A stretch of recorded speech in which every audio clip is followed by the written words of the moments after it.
পালবাবু হাওড়া স্টেশনে দীর্ঘ ৭ বছর টিকিট চেকার হিসেবে কাজ করেছেন। আর এই কাজের সুবাদেই ওনাকে দিনের বেলা বা অথবা রাতের দিকে ওনাকে হাওড়া স্টেশনে ঘন্টার পর ঘন্টা দাঁড়িয়ে থাকতে হতো এই টিকিট চেকিংয়ের উদ্দেশ্যে। আর এই কাজ করতে গিয়েই একবার ওনার জীবনে ঘটে গিয়েছিল এক ভয়ঙ্কর ঘটনা। আর সেই সত্যি ঘটনাটাই আজ আমি এই এপিসোডে আপনাদের সকলকে বলবো। তো আমার রিকোয়েস্ট, আপনারা কেউ কোথাও যাবেন না, পুরো ঘটনাটা আপনারা প্রত্যেকে প্রথম থেকে শেষ অবধি শুনুন। আশা করছি আপনাদেরও ভীষণ ভীষণ ইন্টারেস্টিং লাগবে। আর এটা কিন্তু বেশ একটা ভয়ের ঘটনা। কেউ কোথাও যাবেন না, আমাদের সাথে থাকুন। নমস্কার শ্রোতা বন্ধুরা, ভূত ভগবান চ্যানেলে আপনাদের সকলকে অনেক অনেক স্বাগত। আশা রাখি সবাই খুব ভালো আছেন, আনন্দে আছেন, সুস্থ আছেন। আমাদের চ্যানেলে যে ঘটনাগুলো বলা হয় সেগুলো যদি আপনাদের ভালো লাগে তাহলে অবশ্যই চ্যানেলটাকে সাবস্ক্রাইব করবেন, ভিডিওগুলোকে লাইক করবেন। পুরো ঘটনাটা শোনার পর আপনাদের কেমন লাগলো সেই মূল্যবান মতামত জানাতে কিন্তু একদম ভুলবেন না।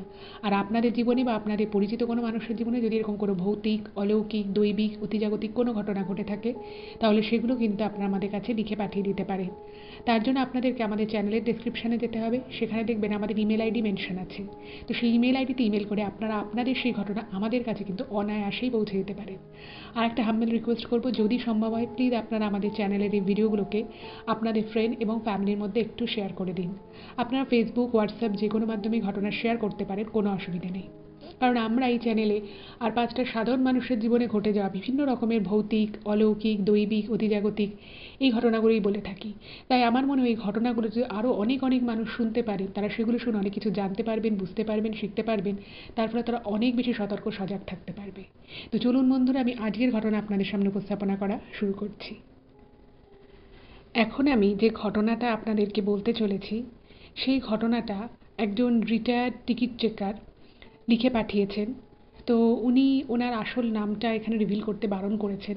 তো ওনার সারনেম হচ্ছে পাল। তো এই ঘটনাটা বলার সময় সেই জন্য আমি ওনাকে পালবাবু বলেই সম্বোধন করছি। আর ওনার সাথে যে ঘটনাটা ঘটেছিল সেই সময় কিন্তু এই ঘটনাটার কথা উনি অনেককেই, ওনার সহকর্মী অনেককেই বলেছিলেন। তো আপনাদের মধ্যে কেউ যদি এই পেশার সাথে যুক্ত থাকেন হয়তো আপনারাও এই ঘটনাটা শুনে থাকতে পারেন। তো উনি ঠিক যেভাবে লিখেছেন আমি ঠিক সেভাবেই আপনাদেরকে বলছি। আশা করছি আপনাদেরও কিন্তু খুব ভালো লাগবে। তো প্রথমে আমি এই ঘটনা সম্পর্কিত কিছু কথা আপনাদের বলে নিই, তারপরে আমি আসল ঘটনাটায় আসছি, ঠিক আছে? কারণ কিছু কথা না বললে আগে থেকে আপনারা ঘটনাটা বুঝতে পারবেন না, আমারও বোঝাতে অসুবিধা হবে, সেই জন্যই বলা। তো পালবাবু টোটাল ৩২ বছর ভারতীয় রেলের হয়ে কাজ করেছেন এবং ওনার কর্মজীবনের মধ্যে ৭ বছর মতো উনি হাওড়া স্টেশনেই পোস্টেড ছিলেন টিকিট চেকিংয়ের জন্য। এবার এই যে যখন উনি টিকিট চেকিংয়ের কাজটা করতেন, প্রত্যেক দিন প্রচুর প্রচুর মানুষের সাথে ইন্টারাকশান করতে হতো। কোনো ট্রেন হয়তো থামলো, সেখান থেকে লোকজন বেরোচ্ছে, তো উনি হাওড়া স্টেশনের যেটা ১, ২, ৩ যে প্ল্যাটফর্মগুলো থেকে যে লোকগুলো বেরোয় সেখান থেকে বেরিয়ে বাস ধরার জন্য যে জায়গাটা রয়েছে ঠিক তার আগের মুখটায় উনি দাঁড়িয়ে থাকতেন। ওনার কাজই ছিল ওখানটায় দাঁড়িয়ে থাকা এবং কোনো মানুষকে দেখে যদি মনে হতো যে না এ হয়তো টিকিট কাটেনি বা এরা টিকিট কেটেছে কিনা একবার চেক করতে হবে, তো সেরকম ট্রেন থেকে যারা নামছে তাদের থেকে উনি টিকিট দেখতে চাইছেন। এটাই ছিল মেইনলি ওনার কাজ। কখনো কখনো উনি রানিং ট্রেনে উঠতেন, ওনারা ২-৩ জন গ্রুপ করে। তো এভাবেই উনি কাজ করতেন। এবার উনি বহু মানুষকে বহুদিন দেখেছেন, যেহেতু এই পেশায় উনি বহুদিন ছিলেন।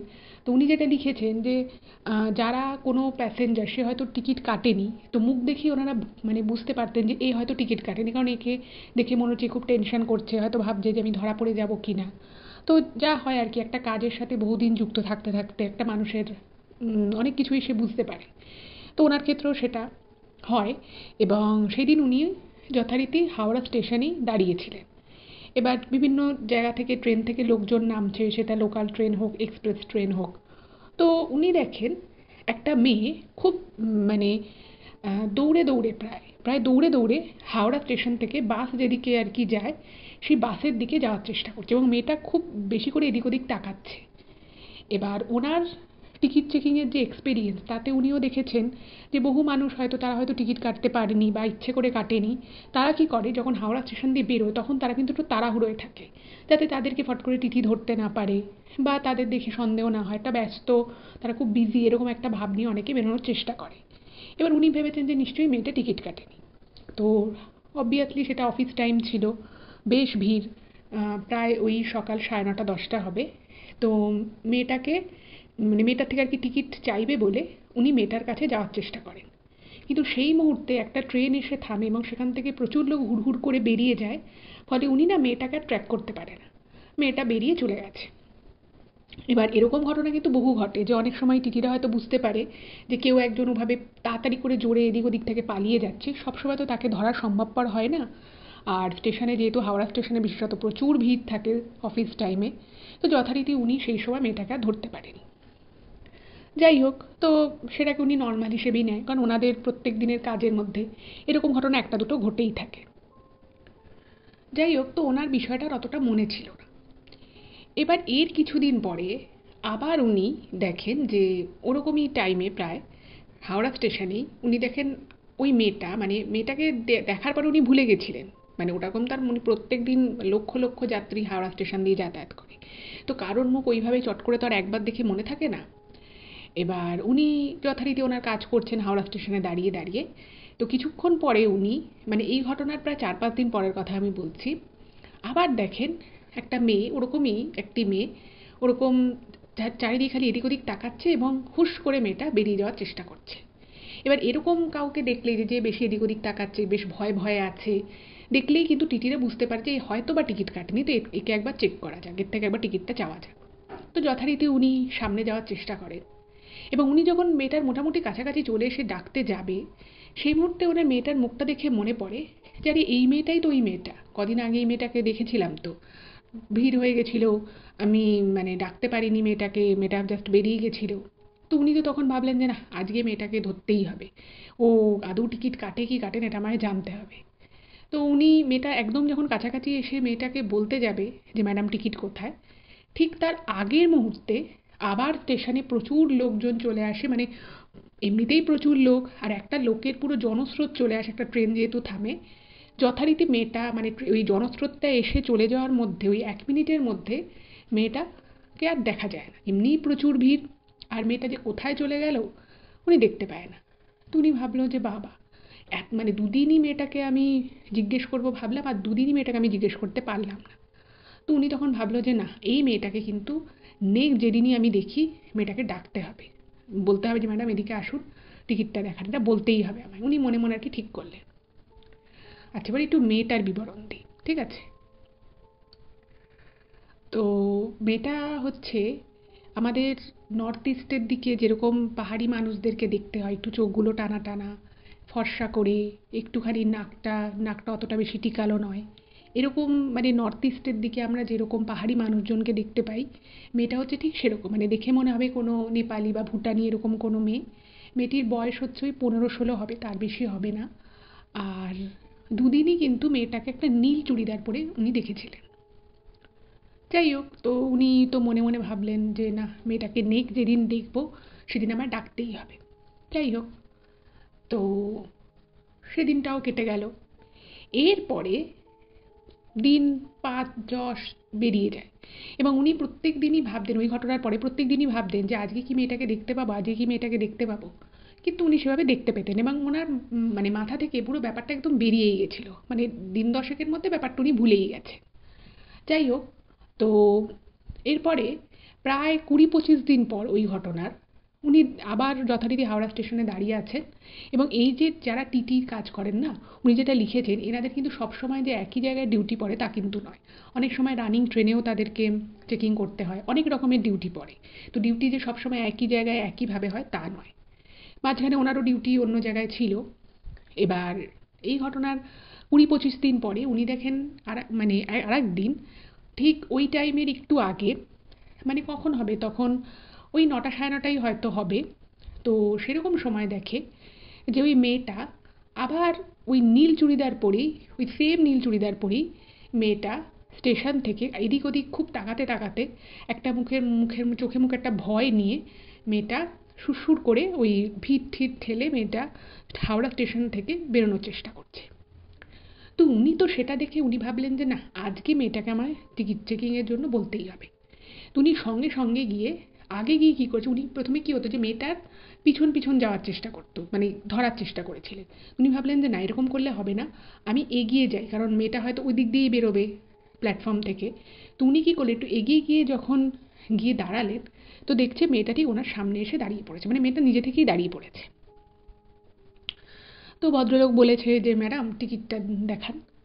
তো মেয়েটা না মানে প্রথমে ওনার মুখের দিকে খুব অদ্ভুত দৃষ্টিতে তাকিয়ে থাকে, খুব অদ্ভুত একটা শান্ত দৃষ্টি, মানে অ্যাজ এরকম যে ও মানে বাংলা কথা বুঝতেই পারছে না এরকম টাইপের, মানে কি বলছে কেন বলছে একটা অদ্ভুত রকম দৃষ্টিতে তাকায়। তো ভদ্রলোক তখন ভাবলেন যে হয়তো মেয়েটা বাংলা বোঝে না, তো উনি হিন্দিতে বলেছেন। হিন্দিতে বলেছে, ভেবেছে হয়তো পাহাড়ি মেয়ে, হয়তো অতটা বাংলা ভালো জানে না, তো হিন্দিতে বলি। তো যথারীতি উনি হিন্দিতে বলেছেন। তো যখন বলেছে, তো তখন না মেয়েটা হিন্দিতে বলার পরে মেয়েটা একটুখানি মনে হলো যে ওর কাছে বোধগম্য হলো ব্যাপারটা। তো না একটু কিছুক্ষণ তাকায় এবং তাকানোর পরে একটু মানে খুব একটা মলিন হাসি দেয়, একটা মলিনভাবে হাসে এবং হাসার পরে বলছে যে আচ্ছা স্যার, আমার কাছে টিকিট আছে, মানে বাংলা হিন্দি মিশিয়ে, ভাঙা ভাঙা বাংলা হিন্দি মিশিয়ে আর কি মেয়েটা বলে যে আমার কাছে টিকিট আছে, ওই সামনে আমার মা আছে, আমার মা আগের ট্রেনে এসছে, সামনে দাঁড়িয়ে আছে, মাই আমার টিকিটটা কেটে দাঁড়িয়ে আছে। তো মানে যিনি টিকিট পরীক্ষক ছিলেন আর কি, পালবাবু, তিনি ভাবছেন যে এটা আবার হতে পারে। তারপর ভাবলাম যে হ্যাঁ, এটা হতেই পারে, না হওয়ার কিছু নেই, কারণ মেয়েটা খুব একটা বড় নয়, হতেই পারে ওর মা টিকিট কেটেছে। তো উনি বললেন যে কোথায় তোমার মা, তো বলছে ওই তো সামনে আছে। তো তখন উনি বললেন যে ঠিক আছে চলো। এবার ভদ্রলোক মানে পালবাবু আগে যাচ্ছেন আর মেয়েটা ওনার একটু পিছনে আছে, মাঝে মধ্যে একটু বেশি পিছিয়ে পড়ছে, কারণ প্রচণ্ড ভিড়, সব লোকজনের ব্যস্ত সময়, সবাই অফিস যাবে, বাস ধরবে, তো সবাই মিলে যাচ্ছে। এবার মাঝে মধ্যেই পালবাবু পিছনে পিছনে বারবার তাকাচ্ছে, দেখছে মেয়েটা আসছে এবং মেয়েটা বারবার হাত দিয়ে সামনের দিকে দেখাচ্ছে।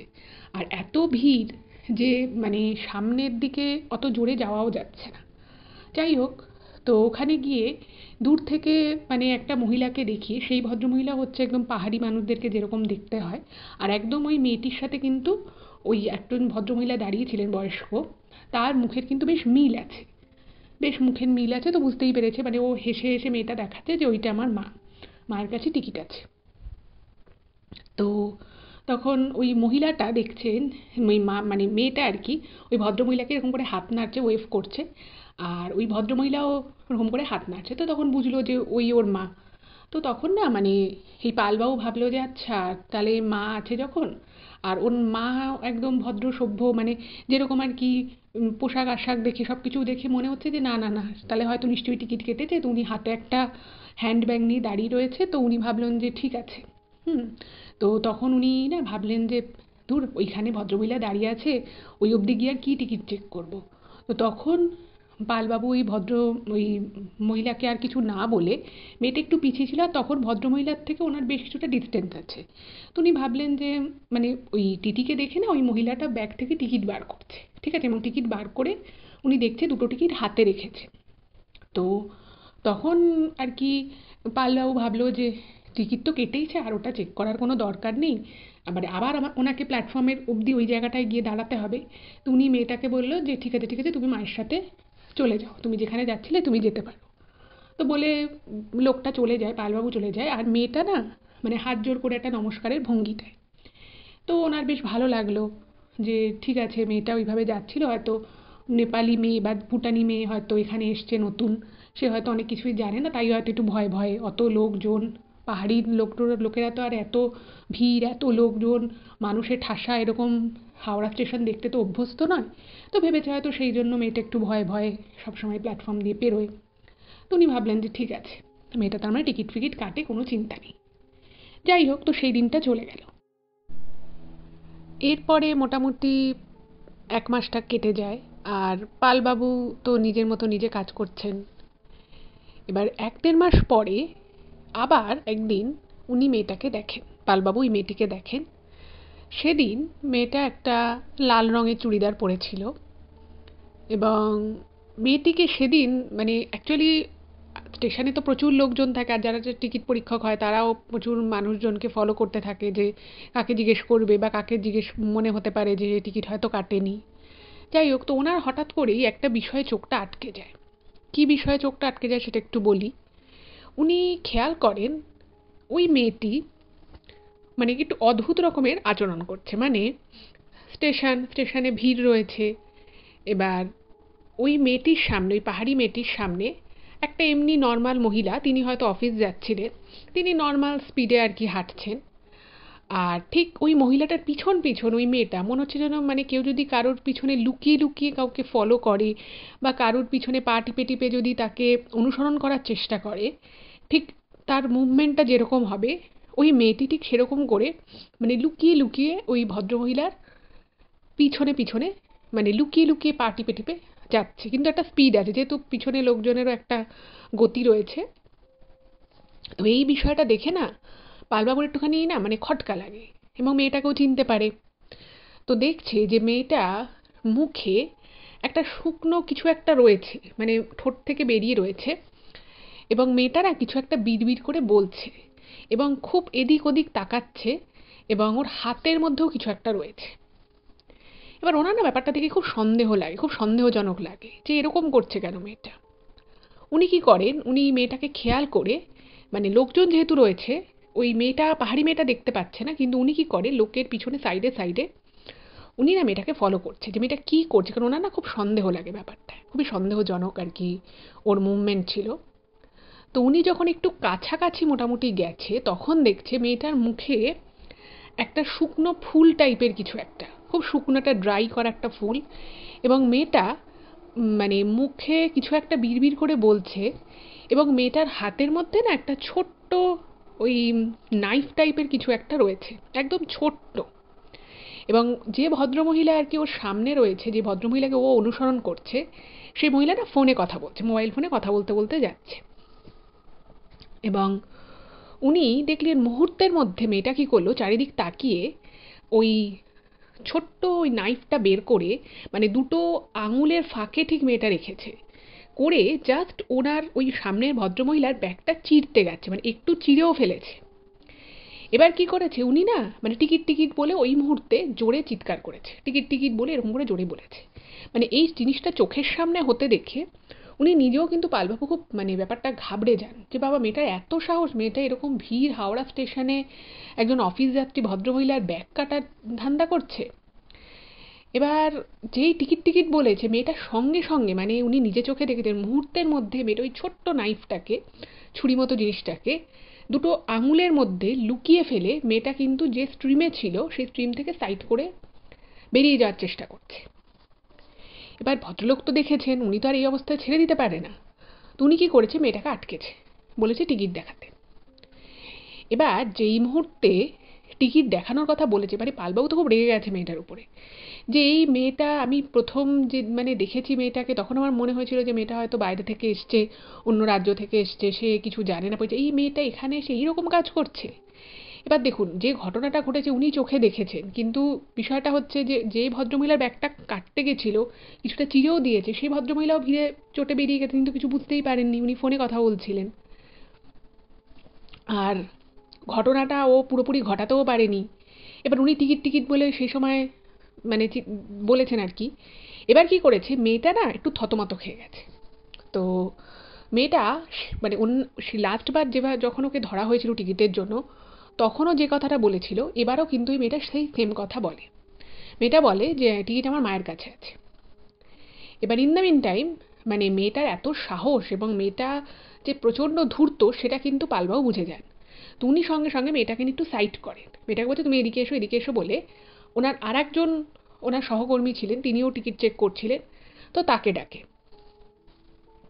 এবার তাকে ডাকার পরে মেয়েটা না এবার একটুখানি ঘাবড়ে যায়, দুজন এসছে। এবার তখন অন্য লোকটাকে বলছে যে ওর মা ওদিকে আছে, আমরা গিয়ে টিকিটটা চেক করি। তো ভালো কথা, লোকটাও বলেছে হ্যাঁ। এবার মেয়েটা সেই সামনের দিকে এগোচ্ছে, বলছে সামনে আমার মা আছে। এবার মেয়েটার না মানে আগের দিন যেমন ওর মুখশ্রী দেখে বলছে ছোট বাচ্চা মেয়ে, সে এসে একটু কনফিউজ হয়ে গেছে এত বড় একটা শহরে, এত বড় এত ভিড় ঠাসা স্টেশনে। কিন্তু সেই দিন মেয়েটার চোখ মুখের ভঙ্গি কিন্তু সম্পূর্ণ অন্যরকম ছিল। ওর চোখে মুখে ছিল একটা খুব রাগ, অ্যাগ্রেশন, প্রচণ্ড একটা বিরক্তি, মানে ওর ভীষণ রাগ হচ্ছে মনে মনে যে ওকে যেহেতু টিকিটের জন্য আটকেছে, এবং ও ও যে ওই ব্যাগ কেটে যে হয়তো পার্স বার করতে গেছিল, তো সেই কাজটা যে ও করতে পারলো না সেটার জন্য ওর মনে মনে প্রচণ্ড রাগ হচ্ছে। এবং মেয়েটা এতটাই চালাক ছিল, মেয়েটা খুব সম্ভব বুঝে গেছিল যে ওই ভদ্রলোক দেখতে পেয়েছে, নাহলে ওই রকমভাবে ভিতর মানে লোকের মধ্য থেকে টিকিট টিকিট বলে ওর সামনেই চলে এলো হঠাৎ করে। এটাতে মেয়েটাও কিন্তু একটু গ্লিমস পায় যে হয়তো এই লোকটা দেখে ফেলেছে। ওকে এখন হয়তো কিছু বলছে না, একটু পরে হয়তো কিছু বলবে। আচ্ছা, এরপরে যেটা হলো সেটা হচ্ছে যে অন্য যে টিকিট পরীক্ষক যে ভদ্রলোক ছিলেন সে বলছে যে কত দূরে আপনার মা আছে। তো ও ভাঙা হিন্দি বাংলা মিশিয়ে বলছে যে ওই সামনে আছে সামনে আছে। তো কিন্তু সামনে কিন্তু সেদিনই কোনো ভদ্রমহিলাকে দেখা যাচ্ছে না। আর আগের দিন যে ভদ্রমহিলাকে দেখা গেছিল ওর সাথে মুখের অনেকটা সিমিলারিটি রয়েছে, সেরকম কাউকে তো দেখাই যাচ্ছে না। এবার মেয়েটা ব্যাগ থেকে কিছু একটা খোঁজাখুঁজির ভান করছে। এবার খোঁজাখুঁজির ভান করতে গিয়ে মেয়েটার যে মোবাইল ফোন রয়েছে ব্যাগে সেটা পালবাবু দেখতে পায়। তো তখন পালবাবু বলছে, আর কত দূরে আপনার মা আছে, আপনার কাছে তো ফোন আছে, আপনি ফোন করে আপনার মাকে ডাকুন, এখানে এসে উনি যেন টিকিটটা দেখিয়ে যান, এরপর থেকে আপনি নিজের টিকিট নিজের কাছে রাখবেন, এরকম করে পালবাবু বলেছে। এবার বলার পরে না মেয়েটা এবার বুঝে গেছে যে আজকে ওর নিস্তার নেই। আজকে যদি ওরকমভাবে কেউ দাঁড়িয়েও থাকে সে কিন্তু মানে ওরা মানে টিকিট চেক করবেই।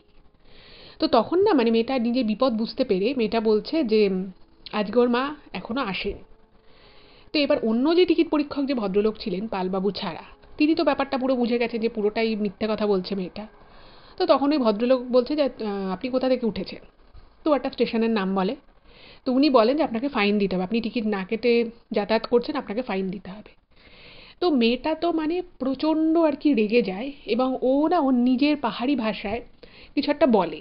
তো সে কী যে বললো সেটা দুজনের একজন কেউ বুঝতে পারে না, স্বাভাবিকভাবে বোঝার কথাও নয়। তো অন্য লোকটি এবং পালবাবু দুজনেই বলে যে আপনি বিনা টিকিটে যাতায়াত করেছেন, এটা কিন্তু অপরাধ। তো আপনাকে তার জন্য ফাইন দিতেই হবে। আপনি যাই বলুন, আপনার সব বলে কোনো লাভ নেই।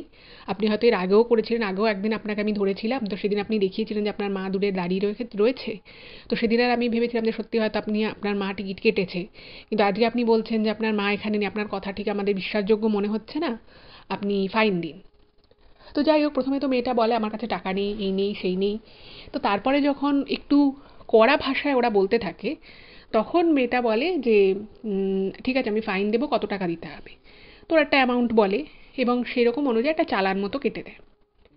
এবং মেয়েটা কি করে, তখন যখন বুঝে গেছে যে ও এবার পুরোপুরি ফেঁসে গেছে, এখান থেকে আর বেরোতে পারবে না টাকা না দিলে, তো ও টাকাটা দিয়ে দেয়। এবং টাকাটা যখন ও দেয় তখন ওর চোখে মুখে না এত মানে রাগ, এত ওর অ্যাগ্রেশন, না মনে হচ্ছে যেন ও চোখ দিয়েই দুজনকে ভস্ম করে দেবে, এই রকম পরিমাণে রাগ হচ্ছে। এবং বেশি রাগান্বিত দৃষ্টিতে কিন্তু এই পালবাবুর দিকেই তাকাচ্ছিল। যাই হোক, তো মেয়েটা আলটিমেটলি টাকাটা দেয় এবং টাকাটা দিয়ে মেয়েটা আস্তে আস্তে হেঁটে হেঁটে মানে প্রচণ্ড আক্রোশপূর্ণ দৃষ্টিতে আস্তে আস্তে হেঁটে যেতে যেতে সামনের দিকে এগিয়ে যায় এবং দু তিনবার মেয়েটা পিছনের দিকে তাকায়। আচ্ছা, এখানে পালবাবু যেটা বলেছেন সেই দিন ওই মেয়েটার তাকানো, মেয়েটার মানে চাল চলন ভঙ্গি সব কিছুই ওনাকে খুব অবাক করেছিল, কারণ উনি এই প্রফেশনে বহুদিন রয়েছেন। অনেককেই ওনারা এরকম ধরেন যে যারা হয়তো সত্যি সত্যি টিকিট কাটেনি, তো তারাও প্রথমে ফাইন দিতে চায় না। তারা কেউ বলে যে তাদের কাছে টাকা নেই, বা কেউ বলে যে তারা ভুলে গেছে যে টিকিট কাটতে। তো তাদের রিয়াকশানগুলো মোটামুটি একই রকম হয়। কিন্তু এই রকম চোখে মুখে অ্যাগ্রেশন, এরকম রাগ, এরকম আক্রোশ, এইটা কিন্তু উনি কোনোদিন দেখেন। আর এইটুকু একটা মেয়ে, মাত্র 15-16 বছর বয়স হবে মেয়েটার, সেই বয়সে একটা মেয়ের মধ্যে এই রকম চোখ মুখের ভঙ্গি, এটা মানে জাস্ট ভাবা যায় না। তো উনি ওনার সহকর্মী যে ছিল তাকেও একটু এই বিষয়ে বললেন। তো যাই হোক, তো দুজনে আবার নিজেদের নিজেদের ডিউটি করতে স্টেশনের মাঝখানটা ওনারা চলে আসে। এইবার যে ঘটনাটা ওনার সাথে ঘটে, সেই রকম কোনো ঘটনা যে ওরকম দিনে দুপুরে হাওড়া স্টেশনের মতো একটা ব্যস্ত স্টেশনে, তাও অফিস টাইমে যে ঘটতে পারে, সেটা উনি স্বপ্নেও কোনোদিনও ভাবতে পারেননি। ওই মেয়েটিকে টাকা ফাইন করার 1 ঘন্টা পরের ঘটনা আমি বলছি। তো উনি মাঝখানে একবার ব্রেকে গেছিলেন। তো আবার 1 ঘন্টা পরে উনি যখন ওখানে ডিউটি করতে এসেছেন, সেই সময় কিন্তু মানে মোটামুটি অফিস টাইম মানে কিছুটা পেরিয়ে গেছে, তখন মানে ওই মারাত্মক ভিড়টা নেই যেটা হাওড়া স্টেশনে থাকে, কিন্তু ভালোই ভিড় আছে, ভিড় কিন্তু আছে। উনি দাঁড়িয়ে আছেন, হঠাৎ করেই উনি বুঝতে পারেন কেউ একজন ছুটতে ছুটতে ওনার পিছন দিক থেকে আসছে। এবার দেখুন, হাওড়া স্টেশনে অনেকেরই ট্রেন ধরার তাড়া থাকে, অনেকে হয়তো একদম মানে ট্রেন ছাড়ার মুহূর্তে স্টেশনে পৌঁছয়, সে দৌড়ে দৌড়ে ট্রেন ধরে, কেউ ট্রেন থেকে দৌড়ে দৌড়ে বাস ধরে। তো দৌড়নোটা তো খুব একটা বড় বিষয় নয় হাওড়া স্টেশনে। তো উনি বুঝতে পারেন যে কেউ একজন খুব জোরে দৌড়ে ওনার সামনে মানে জাস্ট ওনার সামনে এলো। এবার যেই ওনার সামনে কেউ এসেছে, এবার উনি স্বাভাবিকভাবে একটু মানে ঘুরিয়ে সাইডে উনি তাকিয়েছেন। তো তাকিয়ে দেখছে যে ওই মেয়েটি, যে মেয়েটিকে 1 ঘন্টা আগে ধরা হয়েছিল, যে পাহাড়ি মেয়েটির কথা আমি বলছিলাম, সেই মেয়েটি এসে ওনার সামনে দাঁড়িয়েছে ছুটতে ছুটতে এসে। মেয়েটি এসে পুরো একদম স্থির দৃষ্টিতে ওনার দিকে তাকিয়ে আছে। মানে কতক্ষণ হবে, 3-4 সেকেন্ডের জন্য মেয়েটা একদম স্থির দৃষ্টিতে তাকায় এবং মেয়েটার চোখের পাতা পড়ছে না, ঠিক আছে, এবং মেয়েটার চোখ দুটো পুরো লাল। এই সময় মানে মেয়েটার ওই রূপে ওকে দেখে এবং এই পালবাবুর দিকে যেরকম স্থির দৃষ্টিতে তাকিয়ে রয়েছে, চোখের পাতাও পড়ছে না এবং মেয়েটা কিচ্ছু বলছে না, মানে 6-7 সেকেন্ড ওইভাবেই মেয়েটা ওনার দিকে তাকিয়ে থাকে। তো তখন না উনি একটুখানি অকওয়ার্ড ফিল করে এবং উনি বলছেন যে কি হয়েছে, এরকম করে যখন জিজ্ঞেস করেছে, তখন না মেয়েটা কি করে, মেয়েটা ওর মুখটাকে এমন অস্বাভাবিকভাবে বিকৃত করে যেটা একটা সাধারণ মানুষের পক্ষে ওই রকমভাবে বিকৃত করা কোনোভাবেই সম্ভব নয়।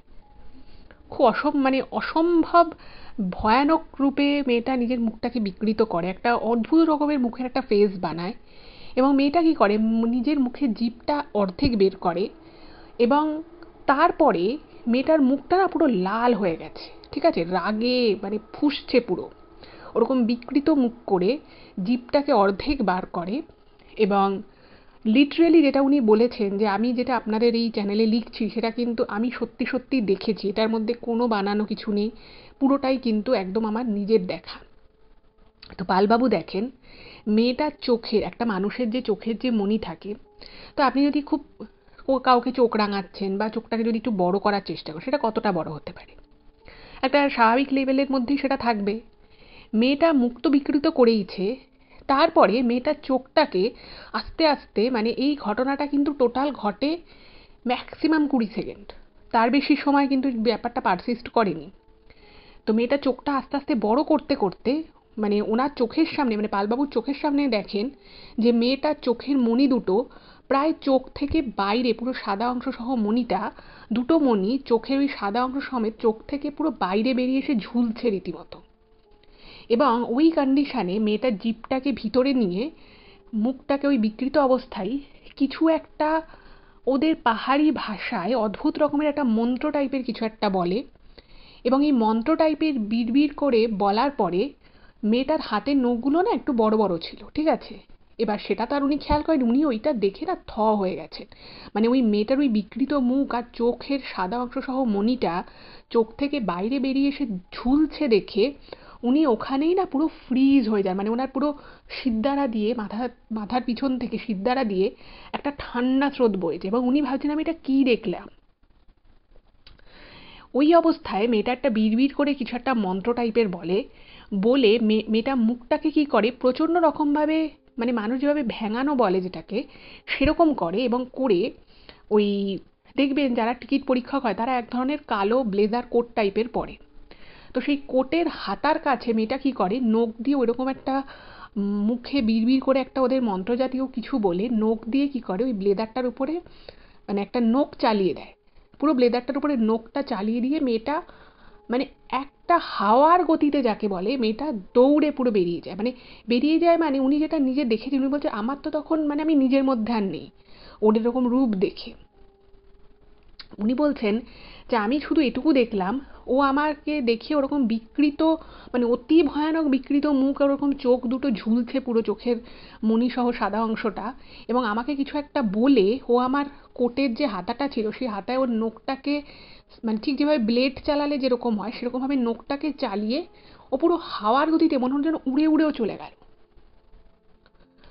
এটা দেখে না উনি পুরো হতভম্ব হয়ে যান, শুধু হতভম্বই হয়ে যান, ওনার রীতিমতো শরীর খারাপ হয়ে যায় এবং উনি তখন আর ওইখানে দাঁড়িয়ে ডিউটি করতে পারেন না, ওনাদের ওই স্টেশনের মধ্যেই যারা টিকিট পরীক্ষক হয় তাদের রুম থাকে, ওনার এত শরীর খারাপ লাগে উনি সেখান থেকে মানে কোনো রকমে মানে উনি হাঁটতেও পারছেন না, মানে কি হলো কি না হলো উনি দেখছেন যে ওনার কোটে না ওরকম করে নখটা চালিয়ে গেছে এবং নখের একটা দাগ হয়ে গেছে, মানে কোটের পুরো চিড়ে গেছে আর কি কোটটা, ভাবুন কতখানি শক্তি বা কতখানি ধারালো ওর নখ।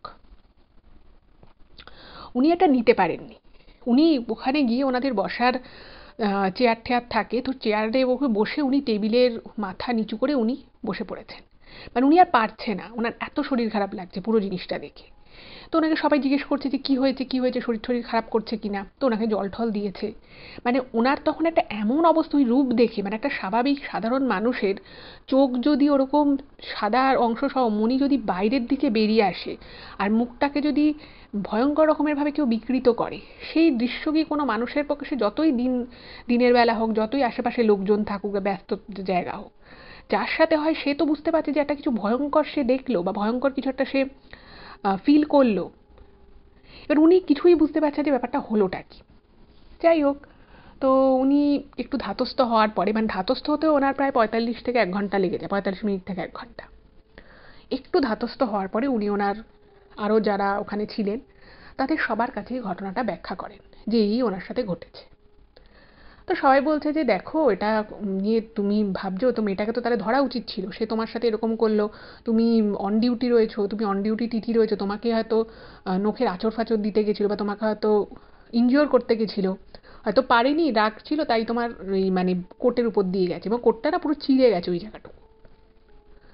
উনি বলছেন আমি জানি না, আমি ওই জিনিস দেখে আমি নিজের মধ্যে আছি, আমার সেই মতো শরীর আমার গা গোলাচ্ছিল ওরকমভাবে মেয়েটার চোখ বাইরে আসা দেখে আর ওরকম বিকৃত মুখ দেখে। তো সবাই ওনাকে বললো যে ঠিক আছে, তুমি একটা কাজ করো, তুমি 2 দিন ছুটি নাও। তো উনি তখন বললেন যে ছুটি আমি পরে নেবো, কিন্তু এখন তো আমার শরীর খারাপ লাগছে, আমি মানে এখন উঠে বসতে পারছি না, এরকম অবস্থা। যাই হোক, তো আরও কিছুক্ষণ রেস্ট টেস্ট নিয়ে উনি সেদিনের মতো ডিউটি কোনো রকমে শেষ করে উনি বাড়ি চলে যান। এবার বাড়ি চলে যাওয়ার পরে না, মানে উনি, মানে বাড়িতে উনি চলে গেলেন, কিন্তু যে ঘটনাটা ওনার সাথে ঘটলো সেটা এতটাই ওনার কাছে ভয়ঙ্কর ঘটনার একটা অভিজ্ঞতার মতো হয়ে গেল যে উনি বাড়িতে গিয়েও ওই মুখটা আর ভুলতে পারছেন না, এত ভয়ঙ্কর সেই মুখ। তো উনি বাড়িতে এসে বাড়ির লোককেও ওনার এই অভিজ্ঞতার কথা জানান। তো সবাই বলছে যে হ্যাঁ, আসলে মেয়েটার থেকে ফাইন নেওয়া হয়েছে, সেই জন্য হয়তো মেয়েটা রেগে গিয়ে কিছু একটা হয়তো ওদের ভাষায় কোনো হয়তো খারাপ কথা বলে গেছে, বা মেয়েটার নিজের রাগ হয়েছে যে এতগুলো টাকা আমাকে ফাইন দিতে হলো, সেই রাগটায় হয়তো কিছু একটা বলে গেছে। এবার সবাই মানে ওনার বাড়িতেও ব্যাপারটা আর কি অতটা কেউই বলে না, যে গুরুত্ব দেয় না সেভাবে, বলছে দেখো তোমার সাথে এরকম হয়েছে, আর মেয়েটা ওরকম হয়তো প্রচণ্ড রেগে গেছিল, আর উনি না বাড়িতে ঠিকমতো ব্যাখ্যাও করতে পারছিলেন না যে অ্যাকচুয়ালি ওর সাথে কী ঘটনা ঘটেছে। সেদিন রাতে উনি অনেক চেষ্টা করলেন, ওনার প্রচণ্ড ঘুমও পেয়েছিল, বাট উনি এক ফোঁটা ঘুমোতে পারেননি, কারণ চোখটা বন্ধ করলে ওনার কেন জানি না মনে হচ্ছিল ওই মেয়েটার ওই ভয়ঙ্কর মুখটার কথা। যাই হোক, তো উনি ভাবলেন যে ঠিক আছে, পরের দিনটা ওনার শরীরটাও ভালো ছিল না, তো পরের দিনটা উনি আর ডিউটিতে যাননি। তারপরের দিন উনি ডিউটি যাবেন। এবার ওনার সেই যে ব্লেজারটায় যে ওরকম কোটটায় যেরকম দাগ হয়ে গেছিল, তো ওনার কাছে আর একটা সেট ছিল, তো উনি ভাবলেন যে আমি আর এইটা পরবো না, অন্যটা পরে যাই। এবার সেদিন উনি অফিসে যাওয়ার জন্য বেরিয়েছেন, কাজের ডিউটি যাবেন বলে। হঠাৎ করেই মানে উনি কি করতেন, ওনাদের বাড়ি থেকে একটা জায়গা ছিল, সেখানে উনি সেইটুকু পথ উনি সাইকেল করে যেতেন। তো সাইকেল করে যাওয়ার পথে হঠাৎ করেই কোনোখানে কিছু নেই, মানে রাস্তায় কোনো গাড়ি ঘোড়ার সাথে যে ওনার ধাক্কা লেগেছিল বা কিছু একটা হয়েছে, কিচ্ছু নয়, সেরকম ফাঁকা রাস্তা। সেই রাস্তায় উনি হঠাৎ করেই নিজের মতো উনি সাইকেল চালাচ্ছেন, এবং হঠাৎই ওনার মনে হয় যে উনি সাইকেলটা চালাতে চালাতে ওনার মনে হলো যেন পিছন থেকে কেউ একটা ওনার সাইকেলটাকে পুরো টেনে ধরেছে। ঠিক আছে, এবার ওনার যখন এই টানটা উনি অনুভব করেন, তো উনি ভেবেছেন হয়তো রাস্তায় কিছু একটা সমস্যা আছে। তো উনি সেটাকে মানে দেখে ঠিক করার চেষ্টা করেন, উনি সাইকেলটাকে থামিয়ে দেন। থামিয়ে দেখছেন না, সাইকেলে তো কোনো সমস্যা নেই, রাস্তাতেও কোনো সমস্যা নেই, রাস্তাও যথেষ্ট ভালো। তো উনি আবার সাইকেলটা চালানো শুরু করেন। আচ্ছা, এখানে বলে রাখি, উনি বাড়ি থেকে যে জায়গাটুকু অবধি সাইকেলে যেতেন সেটা কিন্তু খুবই সামান্য একটা রাস্তা, আর রাস্তাটা যথেষ্ট ভালো, রাস্তায় সে সময় কিন্তু কোনো গাড়ি ঘোড়া ছিল না। তো উনি মোটামুটি কাছাকাছি চলে এসছে যেখানে উনি সাইকেলটা জমা রাখবেন।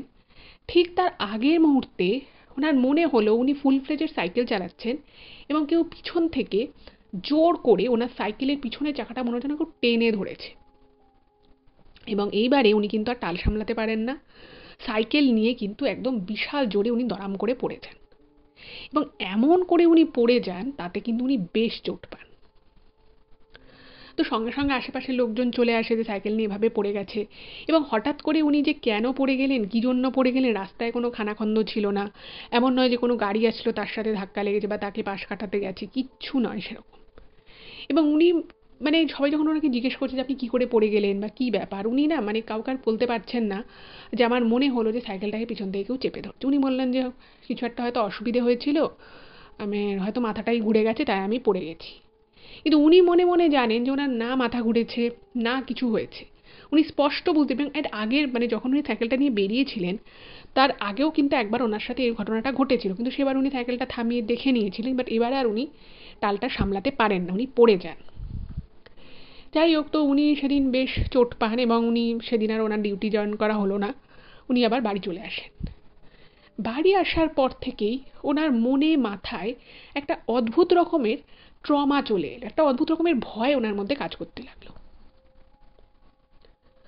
উনি যখনই শুচ্ছেন বা উনি ঘরের মধ্যে হয়তো একা রয়েছেন, ওনার প্রত্যেক মুহূর্তে মনে হতে লাগলো ওই মেয়েটা যেন মানে প্রচণ্ড রকমভাবে রেগে যদি কেউ গোঙানির আওয়াজ আসে ঠিক যেরকম হবে, ওনার মনে হচ্ছে যেন ওনার পিছনে, ওনার সাইডে, ওনার খাটের তলায় ওই মেয়েটা প্রচণ্ড রাগে ওরকম করে গোঙাচ্ছে, গর্জন করছে।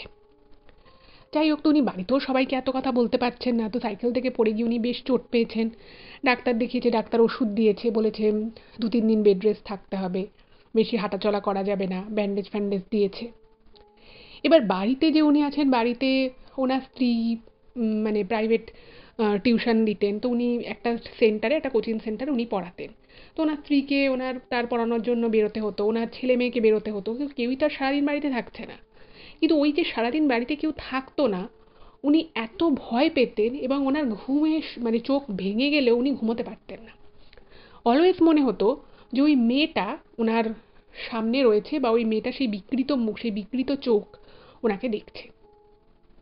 ওনার না মানে আস্তে আস্তে ওই বাড়িতে থেকে থেকে না ওনার মানসিক স্থিতিটা একেবারে কিন্তু নষ্ট হয়ে গেল। উনি প্রত্যেক মুহূর্তেই প্রচণ্ড ভয়ে ভয়ে থাকতেন। ওনার মনে হতো এই বুঝি কিছু একটা হলো, এই বুঝি মেয়েটা গর্জন করছে। মানে অদ্ভুত রকমভাবে যে মানুষটা, দেখুন যারা এই ধরনের কাজকর্মর সাথে যুক্ত থাকে তারা কিন্তু বেশ সাহসী হয়, কারণ তাদেরকে অনেক জায়গায় অনেক সময় ডিউটি করতে হয়, প্রচুর মানুষের সাথে ইন্টারাকশন করতে হয়। তো তারা কিন্তু এত দুর্বল চিত্তের মানুষ হয় না। কিন্তু উনি নিজেই বুঝতে পারছিলেন না পালবাবু যে উনি এত দুর্বল কী করে হয়ে গেলেন এবং কেন ওনার খালি ওই মেয়েটার সেই বিকৃত মুখটা মনে পড়ছে। উনি কিছু বুঝতে পারছেন না। যাই হোক, তো 2-3 দিন এইভাবে উনি থাকলেন, তো উনি ভাবলেন যে না, এইভাবে আমার পক্ষে বাড়িতে থাকা সম্ভব নয়। তো ওনার শরীরে ব্যথা ছিল, ওইভাবে পড়ে গেছিলেন, তো উনিও অনেক কষ্টে উনি আবার ডিউটি জয়েন করলেন। এবার ডিউটি জয়েন করার সময় মানে ওনার প্রত্যেক মুহূর্তে কেন জানি না খুব উল্টোপাল্টা চিন্তা আসা শুরু হলো, যেটা কিন্তু উনি এর আগে কোনোদিনই করতেন না। উনি হয়তো ট্রেনে করে যাচ্ছেন, ওনার হয়তো অন্য জায়গাটা ডিউটি পড়েছে, ওনার খালি মনে হতো যে আচ্ছা এখন যদি আমি ট্রেন থেকে, মানে ট্রেনটা হয়তো চলছে, চলন্ত ট্রেন, ওনার মনে হতো যে আমি যদি এখনই ট্রেনটা থেকে নেমে যাওয়ার চেষ্টা করি তাহলে কি আমি নামতে পারবো, একবার নেমে দেখবো। এবং যখন ওনার একটা মন এরকম বলছে, সাথে সাথে ওনার আর একটা মন বলছে আরে আমি এসব কী ভাবছি, আমি যদি এখন চলন্ত ট্রেন থেকে নামার চেষ্টা করি আমি তো পড়ে যাব, এবং আমি যদি এখন পড়ে যাই তাহলে তো আমি আর বাঁচবই না। এরকম নানান মানে উনি নিজে একটা মন ওনাকে খালি এরকম উল্টোপাল্টা বলছে, এবং সঙ্গে সঙ্গে ওনার অন্য মন কিন্তু বলছে আমি এসব উল্টোপাল্টা কেন ভাবছি। তার মধ্যে উনি কাজ ঠিকমতো করতে পারছে না, প্রত্যেক মুহূর্তেই যে ওই যে মেয়েটার যে স্মৃতিটা ওটা খালি মনে পড়ছে। এবং এই অবধি কিন্তু তাও ব্যাপারটা একরকম ছিল। এরপরে যেটা ওনার সাথে হওয়া শুরু হলো সেটা কিন্তু ছিল আরও মারাত্মক। সেটা হচ্ছে যে উনি দিনের বেলায়, এরকম নয় যে সবসময় রাতের বেলা হচ্ছে, দিনের বেলায় হয়তো লোকজন রয়েছে বা উনি ঘরে রয়েছে, উনি যেখানেই থাকুক না কেন, ওনার মনে হওয়া শুরু হলো যে যে কোটটা উনি পরেছিলেন, হাতের কাছে যে ওই নখ দিয়ে চিরে দিয়ে চলে গেছিল, যার জন্য কোটটার উপর একটা চেরা দাগ হয়ে গেছিল, সেটা ছিল ওনার বাঁ দিকের হাত। ঠিক আছে, ওনার বাঁ হাতটায় প্রচণ্ড রকমভাবে ব্যথা হওয়া শুরু হলো, মানে পুরো ঘাড় থেকে হাতের আঙুল অবধি বা হাতের আঙুল অবধি পুরো ঝিমঝিম করা শুরু হলো। ঠিক আছে, এবং এই প্রচণ্ড ব্যথা বা ঝিমঝিম করাটা দিনে হয়তো 4 থেকে 5 বার হওয়া শুরু হলো, এবং সেটা হঠাৎ করেই হতো, আবার হঠাৎ করেই সেটা চলে যেত, হয়তো 10-15 মিনিট মতো থাকতো এই। তো এই হাতের ব্যথা নিয়ে উনি কিন্তু মানে প্রথম 1-2 দিন ভেবেছিলেন যে হয়তো কোনোভাবে শোয়ার দোষে হয়তো হাতটা পিছনে ছিল শোয়ার সময়, বা কোনো পশ্চারের গণ্ডগোল হয়েছিল, সেই জন্য হয়তো হাতটা ব্যথা করছে বা ঝিমঝিম করছে, এটা হয়েই থাকে। কিন্তু আস্তে আস্তে যত দিন এগোতে লাগলো উনি বুঝতে পারলেন ওনার এই হাতের ব্যথাটা অদ্ভুত রকমভাবে বাড়ছে, এবং দিনে 5 থেকে 6 বার এরকম মানে ব্যথার অ্যাটাকের মতো আসছে, প্রচণ্ড ব্যথা করছে, এবং যখন ওনার হাত ঝিমঝিম করা শুরু করছে বা ব্যথা করছে তখন উনি দাঁড়িয়ে পর্যন্ত থাকতে পারছেন না, এত যন্ত্রণা হচ্ছে। তো বুঝতেই পারছেন যে ওনার কাজকর্মের ক্ষেত্রে একটা বিশাল অসুবিধা হওয়া শুরু হলো। এবার উনি কি করবেন মানে একদম কিছুই বুঝতে পারছে না। তো উনি বাড়িতে বললেন, বাড়িতে সবাই ওনার বাড়ির লোক, ওনার স্ত্রী বললেন যে ঠিক আছে চল আমরা ডাক্তারের কাছে যাই। তো ডাক্তার দেখালেন, তো ডাক্তার এক্স রে করতে দিলেন, উনি এক্স রে করলেন, কিন্তু এক্স রে রিপোর্টে কিছুই ধরা পড়লো না। তো ওনাকে আরও দু একটা টেস্ট দিলেন, সেই টেস্টও রিপোর্টও নর্মাল আসে, কিছুই প্রবলেম সেখানে নেই। তো ডাক্তারবাবু কিছু এক্সারসাইজ দিলেন হাতের করার জন্য যাতে ব্লাড সার্কুলেশন ঠিক থাকে, তো উনি সেগুলোও করলেন। এবার সেগুলো করার পরে বা ডাক্তার দেখানোর পরে কিছুদিন ওনার এই ব্যাপারটা একটু কম থাকে, আবার যে কেসেই শুরু হয়। এবার উনি না মানে এত ওনার বিরক্ত লাগতো, ব্যথায় একে কষ্ট পাচ্ছে, তার মধ্যে কাজকর্ম, আর ওই বাহাত দিয়ে উনি মানে একটা সামান্য বাজারের ব্যাগ উনি ধরতে পারতেন না, এতটাই মানে সেন্সিটিভ হয়ে গেছিল ওনার বাহাতটা। এটা নিয়ে ওনার খুব মনটা খারাপ ছিল, কারণ ডাক্তার দেখালেন, টেস্ট হলো, টেস্টে কিচ্ছু ধরা পড়লো না, অথচ উনি হাত নিয়ে এত কষ্ট পাচ্ছেন, এত ভুগতে হচ্ছে, কোনো কারণ জানা নেই। এটা সকলের কাছে একটা খুবই ডিপ্রেসিং ব্যাপার, তো ওনার কাছেও সেটাই হলো। তো উনি ওনার কিছু কালিগদেরকে বললেন, তো কালিগরা বলছে ঠিক আছে তুমি তাহলে সাউথ ইন্ডিয়ায় গিয়ে একবার দেখিয়ে আসো, সেখানে দেখো ডাক্তাররা কি বলে। তো উনি মনে মনে ভাবলেন যে ঠিক আছে তাই যাব। উনি ব্যায়াম ট্যাম করা শুরু করলেন। এবার ওটা করে হয়তো সাময়িক ওনার কিছু উন্নতি হতো, আবার কিন্তু মানে যেখানে ওটা হয়তো ওনার দিনে 5 থেকে 6 বার ওরকম ঝিমঝিম করে ব্যথা শুরু হতো, সেটা হয়তো 3 বারে গিয়ে ঠেকলো, কিন্তু হতো। কোনো কারণ জানেন না, কি হচ্ছে কেন হচ্ছে উনি কিচ্ছু বুঝতে পারছেন না। আচ্ছা, এরপরে যেটা হলো মানে এটা নিয়ে কোনো রকমে উনি নিজের কাজটাকে চালিয়ে যাচ্ছিলেন। এরপর যেটা ওনার সাথে হওয়া শুরু হলো সেটা ছিল আরও মারাত্মক। সেটা কি এবার আমি আপনাদেরকে বলি। উনি হয়তো কাজকর্ম করে এসে ডিউটি সেরে বাড়িতে এসেছেন, আসার পরে উনি হয়তো বাথরুমে ঢুকেছেন, ঠিক আছে, যেটা উনি লিখেছেন। উনি বাথরুমে ঢুকেছেন, হাত মুখ ধুয়েছেন। এবার বাথরুমে সকলেরই একটা মিরর থাকে, বড় আয়না ওনার বাথরুমেও রয়েছে। তো উনি মিররে হাত মুখ ধুয়ে টাওয়েল দিয়ে মুখটা মুছছেন। উনি স্পষ্ট দেখেন, মানে একদম স্পষ্ট, ওনার দেখায় কোনো ভুল নেই। উনি যেটা বারবার মেনশন করেছেন যে ওনার দেখায় কোনো ভুল নেই।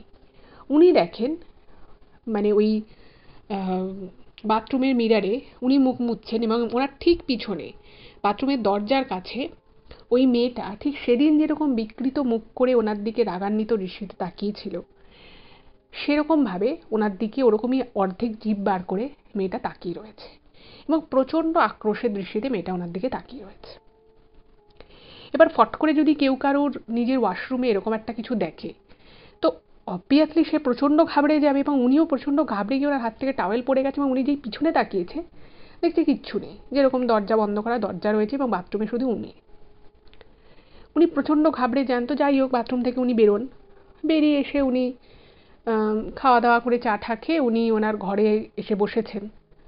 ওনার মনে হচ্ছে ওই যে মেয়েটা সেদিনকে ওরকম বিকৃত মুখ করে মুখটা মানে চোখ দুটোকে ওরকম মানে বার করে মেয়েটা যেমনভাবে একটা মানে ভাঙা হিন্দিতে, মানে ওদের কোনো পাহাড়ি ভাষায় একটা মন্ত্র টাইপের উচ্চারণ করেছিল, ঠিক সেম মন্ত্রটা উনি শুনতে পাচ্ছেন যে মানে ওনার ঘরে কেউ একজন বলছে। ঘরে কিন্তু উনি একা, আর ওরকম মন্ত্র ওনার বাড়িতে বলার মতো কিন্তু কেউ নেই, বাট উনি বুঝতে পারছেন ওরকমভাবে কেউ একটা বিড়বিড় করে বলছে এবং উনি শুনতে পাচ্ছেন রীতিমতো। ভাবুন, শুধুমাত্র বোঝা বা দেখা নয়, উনি কিন্তু রীতিমতো শুনতে পাচ্ছেন কানে। ব্যাপারটা কতটা ভয়ঙ্কর একবার ভেবে দেখুন। উনি কিন্তু এই সেম ভয়ঙ্কর জিনিসটা একবার দুবার নয়, সারা দিনে উনি উনি বাইরে থাকুন, মানে ডিউটিতে থাকুন, কি রাস্তায় থাকুন, কি ঘরে থাকুন, উনি কিন্তু 4 থেকে 5 বার ওনার কানে কিন্তু সেই মন্ত্রের আওয়াজটা উনি পেতেন এবং ওনার মনে হতো কেউ যেন ঠিক ওনার অদৃশ্যভাবে ওনার কানের সামনে এসে ইচ্ছে করে ওই মন্ত্রটা বলে যাচ্ছে। উনি কিন্তু এটা ফিল করা শুরু করলেন। কি ভয়ঙ্কর একটা অভিজ্ঞতা ভাবুন তো। একটা মানে সুস্থ সবল মানুষ যে সারাদিন কাজ করছে, বাড়ির কাজ করছে, সে যদি হঠাৎ করে এরকমভাবে একটা মানসিক দিক থেকে এতটা তার মানে সে মানে কোণঠাসা হয়ে পড়ে, তার মানসিক অবস্থাটা কি করে ভালো থাকবে বলুন। এবং উনি প্রত্যেকবার নিজেকে যুক্তি দিয়ে বোঝানোর চেষ্টা করছে এটা হতে পারে না। আমি হয়তো সেদিন যেটা দেখেছি ওটা দেখে হয়তো আমার খুব ভয় লেগেছে, খুব অস্বাভাবিক লেগেছে, তাই হয়তো আমি এগুলো ভাবছি। এবং প্রত্যেকবার কিন্তু উনি নিজেকে বোঝানোর চেষ্টা করছিলেন যে আমি এটা ভুল দেখছি, আমি এটা ভুল শুনছি। কিন্তু একটা মানুষ দিনে একবার ভুল দেখতে পারে, একবার ভুল শুনতে পারে, বারবার তো এটা হওয়া সম্ভব নয়। কিন্তু ওনার সাথে কিন্তু সেটাই হচ্ছিল। এবারে ওনার সাথে যে দিনের পর দিন যে ঘটনাগুলো ঘটা শুরু হলো, যে উনি ওই মেয়েটার আওয়াজ শুনতে পাচ্ছে, ওই মেয়েটাকে কখনো বাথরুমে দেখতে পাচ্ছে, কখনো উনি রাস্তা দিয়ে হাঁটছেন, ওনার মনে হচ্ছে ওনার পিছন পিছন কেউ একজন হাঁটছে, এবং অদ্ভুত রকমভাবে যে মানুষটা আগে খুব একটা রাস্তাঘাটে হোঁচট খেত না, উনি কিন্তু খুব হোঁচট খাওয়া শুরু করলেন। মানে এক এক দিন উনি এমন হোঁচট খেতেন, শুধু শুধু কোনো রাস্তায় খানাখন্দ নেই, কিছু নেই, হঠাৎ করে এমনি এমনি, যে এক এক দিন ওনার পায়ে কিন্তু খুব লাগতো। এবং উনি নিজে মনে মনে ভাবতেন যে এটা আমার সাথে কী হচ্ছে। এবং ওই মেয়েটারকে টাকা ফাইন করার পর থেকেই ওই মেয়েটা যে ওরকম মুখ বিকৃত করে ওরকম ওনার কোটের উপর দিয়ে নখ চালিয়ে দিয়ে কিছু একটা বিড়বিড় করে কোনো মন্ত্র বলে গেল, এবং যত ওনার সাথে পালবাবুর সাথে যত এই ধরনের অপ্রীতিকর ঘটনা যা ঘটলো, সবই কিন্তু ওই ঘটনার পর থেকেই ঘটাটা শুরু হলো। স্বাভাবিকভাবেই ওনারও খুব অদ্ভুত লাগছিল, উনি ভাবছেন যে এটা আমার সাথে কী হচ্ছে এবং কেন হচ্ছে, উনি কিছু বুঝতে পারছেন না। এবার উনি মাঝে মধ্যে ভাবতেন যে মানে আমি এত ভুল কী করে ভাবছি, বা আমার সাথে এগুলো কেন হচ্ছে। উনি যুক্তি প্রথম দিকে উনি যুক্তি দিয়ে বোঝানোর চেষ্টা করতেন যে হয়তো আমি ব্যাপারটা নিয়ে বেশি ভাবছি, তাই হয়তো আমার সাথে এরকম হচ্ছে। কিন্তু আস্তে আস্তে উনি বুঝতে পারছেন যে আমি এতটা ভুল ভাবতে পারি না। মানে উনি রাস্তা দিয়ে যাচ্ছেন, উনি স্পষ্ট বুঝতে পারছেন যে ওনার পিছন পিছন কেউ একজন হেঁটে আসছে। একটা মানুষের যে নিঃশ্বাস প্রশ্বাস, মানে প্রচণ্ড জোরে যদি কেউ নিঃশ্বাস প্রশ্বাস নেয়, তার যে একটা আওয়াজ, উনি ফাঁকা রাস্তা দিয়ে হেঁটে যাচ্ছেন, উনি বুঝতে পারছেন যে ঠিক ওনার পিছন পিছনে একজন হাঁটছে এবং তার একটা ভারী শ্বাস প্রশ্বাস উনি শুনতে পাচ্ছেন। এটা কিন্তু একদম সত্যি কথা, উনি যেটা লিখেছেন। এবার উনি এটাকে প্রথম দিকে ফুললি ইগনোর করার চেষ্টা করলেন, কিন্তু দেখছেন যে উনি কোনোভাবেই ইগনোর করতে পারছেন না। আর ঘুমোলে তার মানে এর কিছুদিন পর থেকে মানে ওই যে কখনো কখনো মেয়েটাকে ওই আয়নায় ছায়া দেখতেন, হয়তো ওনার রান্নাঘরে স্টিলের অনেক বাসনপত্র রয়েছে, এবার স্টিলের বাসনপত্র যদি খুব পরিষ্কার পরিচ্ছন্ন হয় দেখবেন তাতে কিন্তু একটা রিফ্লেকশন পড়ে। তো উনি থালা নিয়ে একটা কিছু কাজ করছিলেন, তো উনি সেই থালা, স্টিলের থালা রিফ্লেকশানে উনি দেখলেন যে ঠিক ওনার পিছনে ওই মেয়েটা ওরকম বিকৃত মুখ করে দাঁড়িয়ে রয়েছে। এবার স্টিলের থালা, সেখানে তার স্পষ্ট আয়নার মতো তো দেখা যায় না, কিন্তু যতটুকু ওই রিফ্লেকশানে উনি দেখতে পাচ্ছেন, ঠিক উনি স্পষ্ট দেখেন যে ওনার পিছনে দাঁড়িয়ে রয়েছে। এবং এটা দেখে উনি খুব চমকে যান এবং যথারীতি ওনার হাত থেকে থালা ঠালা পড়ে যায়। তো ওনার বাড়িতে ওনার স্ত্রী এসে জিজ্ঞেস করছে যে কী হয়েছে তোমার, কিছুদিন ধরেই দেখছি তুমি ঠিকমতো ঘুমোতে পারছো না, সবসময় একটা কীরকম চিন্তার মধ্যে থাকো, তোমার ব্যাপারটা কি, তুমি বলো কী হয়েছে। তো উনি তখনই ভাবলেন যে আমি আমার স্ত্রীকে যদি এখন এত কিছু বলি, ও খুব ভয় পেয়ে যাবে, আর সত্যিকারের এটা হয়তো আমারই মনের ভুল, আমি যদি এখন ওকে বলি ও সেটা নিয়ে খুব চিন্তা করবে। তো এই সমস্ত কিছু সাত পাঁচ ভেবে উনি আর ওনার স্ত্রীকে এত কিছু ভেঙে বলেন। উনি শুধু বলেন যে আমার শরীরটা কদিন ধরে ঠিক নেই, হাতে ব্যথাটাও তো রয়েছে, তো সেটাই উনি বলেন এবং ওনার স্ত্রী সেটাই বিশ্বাস করেন, তো সেটা নিয়ে আর উনি কোনো কথা বলেন না। কিন্তু এরপরে যেটা ওনার সাথে হওয়া শুরু হলো সেটা কিন্তু ছিল চরম মারাত্মক। সেটা কি ছিল এবার আমি আপনাদের বলি, যেটা শুনে হয়তো আপনাদেরও প্রচণ্ড ভয় লাগবে। উনি রাতে ঘুমিয়ে আছেন, পাশে ওনার স্ত্রী রয়েছে। সেদিন ওনার শরীরটাও খুব যে ভালো ছিল তা নয়, তো তাও উনি ডিউটি গেছিলেন, তো ডিউটি থেকে ফিরে এসে উনি ঘুমিয়ে আছেন। তো ঘুমিয়ে ঘুমিয়ে উনি মোটামুটি ঘুমটা ওনার চলেও এসেছে। তো ঘুমোতে ঘুমোতে না উনি হঠাৎই ঘুমের মধ্যে আর কি একটা স্বপ্ন দেখছেন যে উনি হাওড়া স্টেশনের ওইখানে উনি ডিউটি করছেন, টিকিট পরীক্ষা পরীক্ষা করছেন মানুষের, এবং ওই মেয়েটা এসছে। ঠিক আছে, এটা উনি স্বপ্নে দেখছেন। মেয়েটা এসছে, মেয়েটা মানে মেয়েটাকে উনি টিকিট চেকিংয়ের জন্য মেয়েটাকে ডাকেনি, মেয়েটা এমনি ওনার সামনে এসছে এবং এসে মেয়েটা ওনাকে টিকিট দেখাচ্ছে। তো যথারীতি উনি টিকিটটা দেখে বলেছেন ঠিক আছে, মানে এটা কিন্তু স্বপ্নের মধ্যে হচ্ছে। ঠিক আছে, তো টিকিটটা দেখায় এবং তারপরে উনি মেয়েটাকে ছেড়ে দেন, বলে যে হ্যাঁ ঠিক আছে, টিকিট ঠিক আছে, আপনি যান।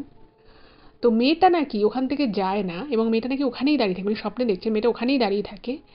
এবং কিছুক্ষণ মেয়েটা চুপচাপ দাঁড়িয়ে থাকার পরে মেয়েটা নিজের দুটো হাত দিয়ে ওনার গলাটা চেপে ধরেছে, ওই রকম হাওড়া স্টেশনের মধ্যে উনি স্বপ্নে দেখছেন।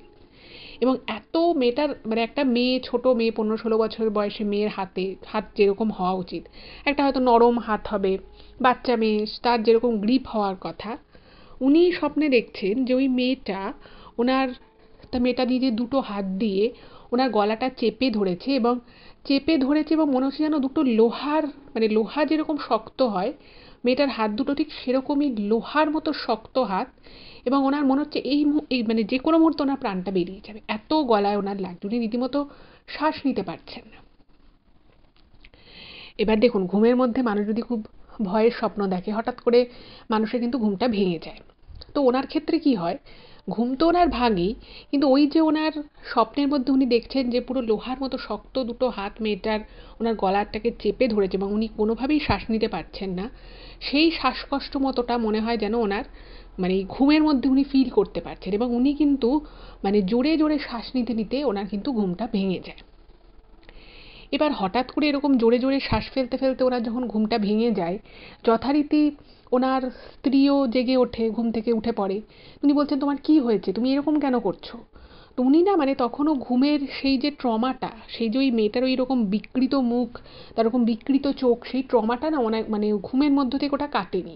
এবং উনি ঘুমের মধ্যেই প্রচণ্ড ভয় পেয়ে, প্রচণ্ড ওনার মানে একটা বডি শেকিং হচ্ছে, রীতিমতো কাঁপছে ওনার শরীর, এরকম ভয় পেয়ে গেছে। তো ওনার স্ত্রী লাইট টাইট জ্বালিয়ে ওনাকে জল টল খাইয়ে কিছুটা ধাতস্থ করে।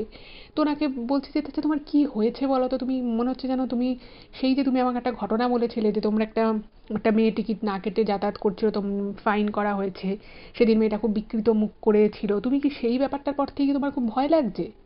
তো তখন না মানে এতদিন যে উনি মানে ওনার স্ত্রীকেও সে এইসব বিষয় অতটা সেভাবে বলেনি, ভেবেছিলেন যে ওনার স্ত্রীও হয়তো ভয় ঠয় পাবে। তো এই সমস্ত কিছু চিন্তা করে না উনি সেই রকমভাবে আর ওনার স্ত্রীকে কিছু বলেননি। কিন্তু ওই দিন উনি এত ভয় পেয়ে গেছিলেন, এবং উনি যেন মানে স্বপ্নটা ওনার কাছে না স্বপ্ন ছিল না, ওনার মানে আস্তে যে সত্যি সত্যি ওনারকে কেউ গলাটা চেপে ধরেছিল। তো উনি সমস্ত কথা ওনার স্ত্রীকে জানালেন যে সেই দিনের পর থেকে উনি মেয়েটাকে কখনো বাথরুমে উনি আয়নায় দেখছেন, কখনো ওনার রান্নাঘরে মনে হচ্ছে ওনার পিছনে দাঁড়িয়ে রয়েছে, রাস্তা দিয়ে হেঁটে যাওয়ার সময় ওনার মনে হচ্ছে, এবং বারবার উনি কখনো হোঁচট খাচ্ছে, কখনো সাইকেল থেকে পড়ে যাচ্ছে, এরকম নানান ধরনের ছোটোখাটো বিপদ আপদ কিন্তু হচ্ছে। এছাড়া হাতে যে মানে কোটের যে হাতাটায় মেয়েটা ওই নখ দিয়ে আঁচড় দিয়েছিল, সেই হাতে তো তারপর থেকেই সমস্যা শুরু হয়েছে, ডাক্তার দেখিয়ে টেস্ট করেও কোনো লাভ হচ্ছে না। তো উনি ওনার স্ত্রীকে সমস্তটাই কিন্তু একদম খুলে বলেন। তো ওনার স্ত্রী বলছেন, তুমি সমস্ত কি বলছো, মানে তুমি যেগুলো বলছো বা ভাবছো এগুলো তোমার মনের ভুল নয় তো? তো তখন উনি মানে সমস্ত যুক্তি দিয়ে বললেন যে এত কিছু আমি ফিল করছি, এগুলো সব কি করে মনের ভুল হবে, সব কিছু তো মনের ভুল হওয়া সম্ভব নয়। ওনার স্ত্রীও বুঝলেন যে হ্যাঁ সত্যিই তো, এত কিছু যে বোঝা যাচ্ছে সেগুলো সব কিছু মনের ভুল তো হতে পারে না। যাই হোক, তো তারপরে ওনার স্ত্রী বললেন যে ঠিক আছে, তুমি চিন্তা করো না। তো ওনার স্ত্রী তখন কি করলেন, সেই সময় ওনাদের মানে ওনার আর কি পার্সে, মানে ওনার স্ত্রীর আর কি ব্যাগের মধ্যে একটা ছোট্ট বজরংবলীর ছবি ছিল। তো সেই বজরংবলীর ছবিটা শ্রী হনুমান জয়ন্তী ওনাদের ওখানে এক জায়গায় হয়েছিল, তো সেখানে সবাইকে প্রসাদের সাথে ওই ছবিটা দিয়েছিল। তো ওনার স্ত্রী কী করেছিল, সেই ছবিটাকে নিজের পার্সের মধ্যে রেখে দিয়েছিল। তো উনি সেই ছবিটা ওনার হাজবেন্ডকে দেন, মানে পালবাবুকে দেন, এবং বলে যে তুমি কিন্তু এই ছবিটা নিয়ে শোবে, এবং রাস্তাঘাটে যখন বেরোবে তখনও কিন্তু তুমি এটা নিয়ে বেরোবে। আর যেটা হচ্ছে এটা কিন্তু খুব একটা ভালো জিনিস নয়, তুমি ভয় পেও না, মনের মধ্যে সাহস রাখো, আমি কালকের দিনটা থেকে আমি দেখছি কি করা যায়, কারণ এইভাবে তো চলতে পারে না। তুমি যেভাবে ঘুম থেকে উঠলে, আমি তো তোমাকে দেখলাম তুমি কিভাবে চমকে গেছো, এবং তোমার রীতিমতো তোমাকে দেখে মনে হচ্ছে যে তোমার শ্বাস নিতে অসুবিধে হচ্ছে, এটা স্বাভাবিক নয়। মানে মানুষ ঘুমের ঘোরে ভয় পায় ঠিকই, হয়তো কোনো দুঃস্বপ্ন দেখে মানুষ ভয় পেয়ে যেতে পারে, কিন্তু এইরকমও তাই বলে হয় না।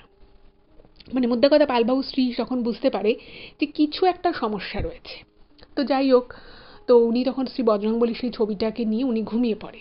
তো ওনার স্ত্রী আর ঘুমোন না, ওনার স্ত্রী ভাবতে থাকে যে কী করা যেতে পারে।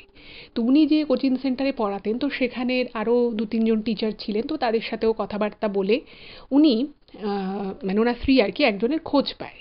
তো কার খোঁজ পায়, ওনার স্ত্রী এমন একজনের খোঁজ পান যে ভদ্রলোক নাকি মানে এমন এমন কঠিন কঠিন কাজ উনি করতে পারেন যেগুলো হয়তো সাধারণভাবে করা সম্ভবই নয়। মানে হয়তো কেউ কারুর ক্ষতি করেছে, কিন্তু কোনোভাবে বোঝা যাচ্ছে না যে সেই ক্ষতিটা কে করেছে, হয়তো কোনোভাবে তার প্রতিকার করা যাচ্ছে না। ঠিক আছে, ওই ভদ্রলোক এতটাই মানে বড় মাপের তন্ত্র সাধক ছিলেন যে তিনি কিন্তু ঠিক বের করে নিতে পারতেন যে কে কাজটা করেছে এবং কিভাবে সেটা থেকে মুক্তি পাওয়া যায়।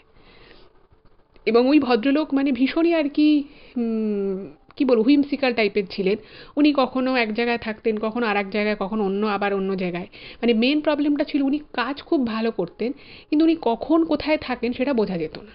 আর মেন ব্যাপার হচ্ছে এই ভদ্রলোক নাকি মানে টাকা পয়সার বিনিময়ে সব কাজ করে না। মানে ওনার কাছে কেউ এলো, কেউ বলল, মানে উনি যদি মনে করেন যে হ্যাঁ এখানে সত্যি সিরিয়াস কিছু ব্যাপার আছে, তবেই উনি কাজ করেন। মানে কেউ একটা গেল তার সামনে গিয়ে হয়তো বলল যে আমার অমুক সমস্যা হচ্ছে, উনি যে সঙ্গে সঙ্গে ঝাঁপিয়ে পড়ে কিছু করবেন সেরকম কিন্তু নয়। যদি সেটা সত্যিকারেরই কোনো সিরিয়াস ব্যাপার হয় তবেই উনি সেই কাজটা করেন, নাহলে উনি করেন না। এবং তার বদলে যে উনি কোনো টাকা পয়সা নেন তাও নয়। তো ওনাকে পাওয়াটা একটা বড় ব্যাপার ছিল। যাই হোক, তো ভগবান সহায় ছিলেন পালবাবুর। তো সেখানের এক সৎসঙ্গে উনি জানলেন, মানে ওখান থেকে আরেকটু যেতে হয় 1-1.5 ঘন্টার পথ।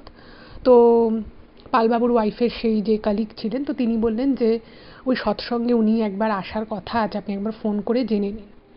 তো ফোন করে জানা হলো, তো উনি আসছেন। তো ইন দ্য মিন টাইম তো পালবাবু মানে মানে এরকমও হয়েছে যে উনি স্বপ্নে দেখতে পাচ্ছেন, মানে ওনাকে স্বপ্নে ওই মেয়েটা বলছে ছবিটা সরিয়ে রাখ তোর সামনে থেকে, তোর সামনে থেকে তুই ছবিটা সরিয়ে রাখ। মানে ওই যে শ্রী বজরংবলী ছবিটারই উনি শুতেন বা রাস্তাঘাটে উনি যাতায়াত করতেন, মানে ওই স্বপ্নে উনি দেখতেন যে ওই মেয়েটা ওনাকে বলছে বারবার ওই ছবিটা সরিয়ে রাখতে শ্রী বজরংবলীর। যাই হোক, তো কয়েকটা দিন ওনাকে তো ওয়েট করতেই হয়, এবং সেই কয়েকটা দিন ওনার কাছে পুরো নাইটমেয়ার একেবারে। মানে এত উনি ভয় পেয়ে গেছিলেন এবং এত ওনার দুঃস্বপ্ন আসতো, উনি বারবার মনে হতো যে কেউ একজন ওনাকে পিছন থেকে ধাক্কা দিতে চাইছে, হঠাৎ হঠাৎ করেই ওনার মাথা ঘুরে যেত। মানে খুবই একটা খারাপ সিচুয়েশনের মধ্য দিয়ে ওই সময়টা উনি কিন্তু পাস করেছিলেন। যাই হোক, তো আলটিমেটলি যখন ওনার সাথে আর কি দেখা হলো, তো উনি ওই যে বলেছিলাম যে উনি আগে মানুষকে দেখেন যার সমস্যা আছে, তো উনি যদি বোঝেন যে হ্যাঁ এর সত্যি দরকার আছে সাহায্যে, উনি তবেই কিন্তু তার জন্য কিছু করেন, আদারওয়াইজ উনি কিছু করেন, উনি কিছু বলেন না, উনি বলেন যে সব ঠিক আছে, কে নিয়ে যাও। তো পালবাবুকে যখন উনি দেখেন, উনি বলেন যে মা, উনি মা দুর্গার খুব ভক্ত, উনি বলেন যে মা দুর্গা তোকে আমার কাছে একদম সঠিক সময় পাঠিয়েছেন, নাহলে কিন্তু তোর বড় ক্ষতি হয়ে যেত। তো ওনার স্ত্রী উনি দুজনেই শুনে খুব অবাক হয়ে যান, ওনার খুব ভয় লেগে যায় যে কী ব্যাপার, মানে কি দুর্ঘটনা ঘটতো। কারণ পালবাবু মনে মনে কিন্তু অনেকটা শিওর হয়ে গেছিলেন যে এটা কিন্তু শুধুমাত্র মনের ভুল হতে পারে না, মানে মনের ভুল একবার দুবার তিনবার হতে পারে, কিন্তু একই দিনে চারবার পাঁচবার করে এতগুলো দিন ধরে মানুষের মনের ভুল কিন্তু হয় না। কিন্তু অ্যাকচুয়ালি ব্যাপারটা যে ঠিক কী ঘটেছে সেটাও উনি বুঝতে পারছিলেন না। তো ওই ভদ্রলোক তখন, মানে ওই সেই মহান তান্ত্রিক যিনি, তো সেই মহান তান্ত্রিক জিজ্ঞেস করেছে যে রাতে তো ঘুম হয় না না তোর? তখন পালবাবু বলেছে না আমার রাতে ঘুম হয় না। তো বলছে যে কি স্বপ্নে আসে, স্বপ্ন দেখিস? বলছে হ্যাঁ এরকম স্বপ্ন দেখি। তো উনি না পুরো ব্যাপারটা খুলে বলতে যান ওই ভদ্রলোককে, তো উনি তখন হাত দেখিয়ে থামিয়ে দেন। উনি নিজে, মানে উনি এতটাই মহান, মানে শক্তিধর মানুষ, ভাবুন একবার। মানে আমরা হয়তো চারিদিকে অনেক তান্ত্রিক, অনেক জ্যোতিষের কথা শুনি, কিন্তু তারা হয়তো কোনো ঘটনা শুনে তারপরে কিছুটা বলে, কিন্তু এই ব্যক্তি এতটাই শক্তিধর মানুষ, তিনি কোনো কথা না শুনে উল্টে উনি বলেন যেরকম একটা মেয়ের সাথে তোর কথা হয়েছিল এবং তুই তোরা মানে এই ঘটনা ঘটেছিল, এরকম হয়েছিল, মেয়েটা এরকম কিছু একটা বলেছিল, অদ্ভুত মুখ করেছিল তোর দিকে তাকিয়ে, এরকম করে নখ দিয়ে আঁচড় কেটেছিল। বলছে হ্যাঁ। তখন বলছে যে মা তো তোকে সেদিনই বাঁচিয়ে দিয়েছে, কারণ ও যে আঁচড়টা কেটেছিল, এই আঁচড়টা যদি তোর কোটে না লেগে তোর শরীরে লাগতো, তুই কিন্তু মানে হয়তো 5-6 দিনের মধ্যেই তোর কোনো বড়সড় ক্ষতি হয়ে যেত। সেখানেও তোকে মা বাঁচিয়ে দিয়েছে, তোর কোটের উপর দিয়ে গেছে। এবার তখন ওই ভদ্রলোক বলছে, মানে ওই জ্যোতিষ ভদ্রলোক বলছে যে কোটটা আর পড়িসনি তো?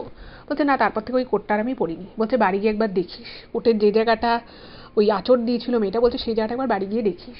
উনি বলছেন হ্যাঁ আমি দেখেছি, কোটের ওই জায়গাটা একটু চিড়ে গেছে।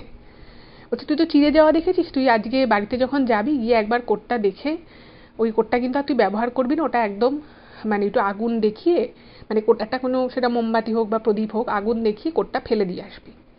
লোকটা বলেছে ঠিক আছে। তো তখন ওনার স্ত্রী বলছে যে এখন এই বিষয়টা থেকে আমরা মানে কি হয়েছে অ্যাকচুয়ালি, ব্যাপারটা কি? তো তখন উনি বলছেন যে ওই যে মেয়েটা ছিল সেই মেয়েটা অ্যাকচুয়ালি কিন্তু একটা খুবই খারাপ শক্তি নিয়ে কাজ করা একটা মেয়ে। মানে মেয়েটা বেসিক্যালি কিন্তু এই ধরনের ভিড়ভাড় স্টেশন বা বাস চত্বরে মেয়েটা কিন্তু অন্যের ব্যাগ থেকে টাকা পয়সা, তার পার্স, তার মূল্যবান জিনিস, মোবাইল এগুলো চুরি করে। এবার শুধুমাত্র মেয়েটা এই কাজ করে তা কিন্তু নয়, মেয়েটা কিন্তু অনেক কালো বিদ্যা নিয়ে কাজ করে, যেটা মানুষের ক্ষতির জন্য লাগে। এবার ওই যে এই পালবাবু ওরকম করে যে বিড়বিড় করে বলছিল, ওইভাবে যে একটা ছোট নাইফ দিয়ে যে ব্যাগ কাটতে গেছিল, সেটা উনি দেখে ফেলেছিল, এবং তার ফলে মেয়েটার কিন্তু কাজে ব্যাঘাত ঘটে, এবং সেই আক্রোশেই মেয়েটা কিন্তু ওনার ক্ষতি করার জন্য ওনার সামনে এসে, ওর মুখে একটা শুকনো ফুল ছিল, কারণ সেই ফুলটা দিয়ে কিন্তু ওই কালো বিদ্যাগুলো করে। দেখবেন অনেক সময় দেখা যায় যে অনেক সময় অনেক কিছু চুরি হয়ে যায় বাড়ি থেকে বা রাস্তাঘাটে, মানুষ বুঝতেই পারে না। এই যে বুঝতেই না পারে, এটা যে সবসময় শুধু যে হাতের কারিগরি তা কিন্তু নয়। এই ধরনের কাজ যারা করে তারা এক ধরনের খুবই নিম্ন বর্গীয় কিছু কালো বিদ্যার ব্যবহার করে, বা যেটাকে তুকতাক করা বলা হয়। তো সেই তুকতাকের মাধ্যমেও না অনেক সময় মানুষ বুঝতেই পারে না যে তার থেকে জিনিসপত্র চুরি হয়ে গেল। শুধুমাত্র এটা হয় তা কিন্তু নয়, এই কালো বিদ্যা দ্বারা আপনি কিন্তু মানুষকে খুব নিজেরই তার কাছের মানুষের বিরুদ্ধে কিন্তু আপনি তাকে খেপিয়েও দিতে পারেন, মানে এতটাই খারাপ জিনিস এগুলো। তো বলছে যে ওই মেয়েটা যেটা করেছে, বলছে ও তোর পাপের শাস্তি পাবি, অনেকের এরকম ক্ষতি করেছে। বলছে মা এবার প্রচণ্ড রেগে গেছেন, এবার ওই মেয়ে তোর শাস্তি পাবি, ওর অবস্থা এর থেকেও খারাপ হবে। আর ওনাকে বলে যে একটুখানি, উনি একটা ওখানে পুজো আর্চা করেন, মা দুর্গার ছবি সামনে রেখে উনি কিছু মন্ত্রতন্ত্র বলেন এবং একটা ছোট্ট যজ্ঞ করেন। তো তারপরে ওনাকে বলে যে আমাকে কিছু দেওয়ার দরকার নেই, তোর যা বিপদ ছিল মা দুর্গা কাটিয়ে দিয়েছে, তুই শুধু শরৎকালের যে মা দুর্গা পুজোর যে সময়, মানে মহালয়ার পরের দিন থেকে যে নবরাত্রি থাকে নবমী অবধি, বলছি 9টা দিন তুই কিন্তু মা দুর্গাকে পুজো করবি, মা দুর্গার আরতি করবি, এইটুকুই। তোর যা কিছু খারাপ ছিল সব কেটে গেছে, আর যে এই কাজ করেছে সে কিন্তু এর থেকেও চরম শাস্তি পাবে, ও মা নিজে তাকে শাস্তি দেবে। তো তারপর থেকে ওনার কোনোদিনও কোনো সমস্যা হয়নি, কিন্তু এই ভয়ঙ্কর অভিজ্ঞতাটা কিন্তু ওনাকে একটা খুবই বাজে ভয়ঙ্কর স্মৃতি ওনার জীবনে দিয়ে গেছে। এবং তারপর থেকে উনি মা দুর্গাকে ভীষণ মানেন, ভীষণ রকমভাবে মায়ের প্রতি ওনার ভক্তি শ্রদ্ধা রয়েছে, এবং উনি কিন্তু জীবনে আর কখনো কোনো প্রবলেমে পড়েননি। এটাই ছিল ঘটনা। পালবাবুকে অনেক ধন্যবাদ এরকম ঘটনা শেয়ার করার জন্য। আপনাদের কেমন লাগলো অবশ্যই জানাবেন, আর জানলে আর যদি জানা থাকে এরকম কোনো ঘটনা আপনারা সেটাও লিখিয়ে দিতে পারেন। আর ভালো লাগলে প্লিজ চ্যানেলটাকে সাবস্ক্রাইব করে পাশে থাকুন, আর ভিডিওগুলো একটু সকলের সাথে শেয়ার করে দিন। সকলে খুব ভালো থাকবেন, আনন্দে থাকবেন, দেখা হবে আবার পরবর্তী এপিসোডে। নমস্কার।